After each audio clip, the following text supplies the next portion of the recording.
Dan Illman, Mike Beer, the feature race at Santa Anita on Saturday is the Anoakia Stakes. 2-year-old fillies going 3/4 of a mile. Let's take a look at this field. Trainer Bob Baffert has 40% of the field. The odds-on favorite, the number 1 Ida, who is a little bit of a disappointment at a short price in the Grade 1 Del Mar debutante. Class relief for that one. And recent maiden winner, the 4 Benedict Canyon. Got to think Ida's going to be running and gunning from the rail. I guess so. I mean, she does, if nothing else, she does have plenty of speed. She also has an 84 buyer, 2 starts back in the Grade 2 Sorrento that, fairly stands out in this field, Dan. I suppose if you believe the 84 and you think she's going to run another one, it's going to be pretty hard to bet against her. Let's throw up the Timeform US pace projector. She obviously has speed from the rail. Timeform US believes the 5. She's about a mover, a gate-to-wire winner at Los Alamitos. Will be able to push her hard. Breaking from the outside gives the 5. She's about a mover. A little bit of an advantage, though, because if Ida catches a flyer, she's about a mover. I think will be very comfortable sitting in second. Yeah, I think so, too. It's a short field, so it's not like they have to come out of there running. And, if nothing else, even though she wired that field on debut, she was just very professional, I thought, down towards the inside. I doubt it makes a difference if she doesn't actually make the lead in here. Ida's yet to finish first in any of her 3 races. She was placed first via disqualification in her career debut. Her Sorrento, I guess, was a pretty nice effort, Mike. I mean, she prompted the pace inside. She had to alter course outside. She couldn't get past Elm Drive, who was in good form at that point, but hasn't come back very well. In the Del Mar debutante, was it simply a situation where she got caught up in an enervating multi-horse duel while down on the rail and wasn't ready for it? Or were you disappointed that at a short price she didn't finish any closer? Yeah, I mean, I certainly feel like it's a valid excuse when you watch the way the race was run. They used her speed in that spot. She wound up dueling for a long way. Obviously, when the winner, Grace Adler, came for the top of the stretch, this horse had nothing. And she did get very tired in the stretch. But I guess it's enough of an excuse to say that, you know what, she dueled the fast pace going 7, and it really worked against her. We'll see, Dan. I mean, the race 2 back makes her really, really tough to beat in here. And I personally felt like she didn't get a great ride in that race because, certainly she had enough speed to take over up the inside early in there. They elected not to do that and let a long shot clear. And that allowed the winner to get the jump on her. I thought she ran well. I don't know. She ran well 2 back. I don't like either of her other 2 starts. And it makes me sort of wary of taking a short price on her.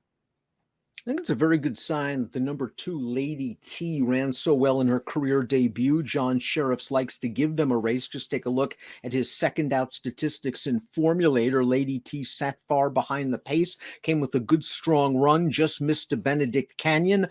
She is a maiden. Sheriffs finds a very nice spot for her in here. Basically a non-winner is a 2 life. She is a strong contender if she shows normal second out improvement. Yeah, that's what I thought too. I mean, I think she's a player in this race for sure. She was beaten by Benedict Canyon in that first start. I actually felt like she ran pretty well, though. And maybe of the 2 of them, I might take this horse out of that race more than anything else. Then I just thought she was really green early in the race. And once she got out into the clear on the stretch, she put in a pretty nice run. Cadillac Margarita won her career debut at Emerald Downs, but only with a paltry 30 buyer speed figure, and she has yet to reach that number in 3 subsequent starts. She is an outsider, to say the least. Yeah, she's just really, really hard to make a case for. Let's watch the Benedict Canyon Lady T maiden race from Del Mar on September the 5th.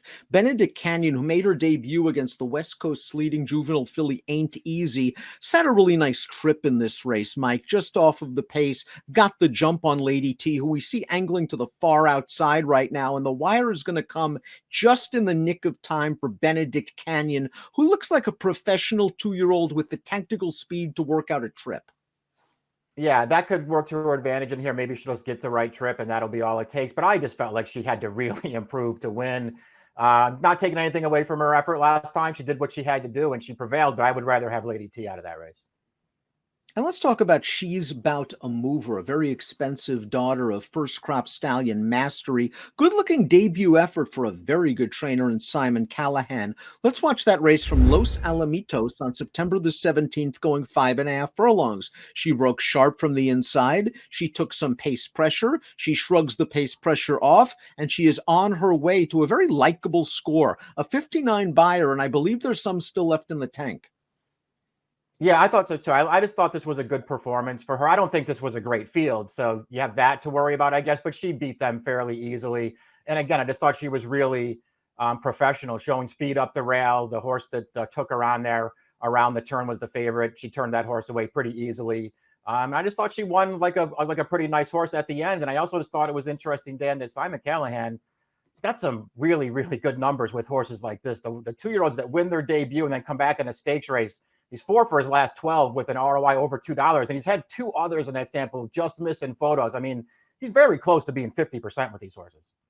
Yeah, he's had some good 2-year-old fillies over the years, and this one might be another one. As we talked about earlier, as we throw up our top selections, this outside post is going to help because she's going to break. She's either going to be right on top of Ida early, she's either going to be on the lead, or she's going to be in a comfortable spot with first run. And she might be a playable price because Ida's got to take all the money, right? Yeah, I feel like Ida's got to be a very short price in here, and I'm not going to be surprised when she wins, but I'm very skeptical of her, Dan. I mean, she's run 3 times now, and really she only has the one race that suggests she's any good at all. Would it really be the first time the other Baffert shocks everybody at a better price? No. Wouldn't be. Benedict Canyon, I think, is improving slowly from start to start. She is going to have to improve again. I do think she's a professional sort that can sit third off the speed, and if the pace projector is right, they go hot early, she might be running late. Have a feeling Lady T is going to give a good effort. I might have underestimated her. 5124 for Mike, 4125 for me. Good field, only a field of 5, but some quality 2-year-old fillies in the Anoakia. Race number 8 at Santa Anita on Sunday. Good luck.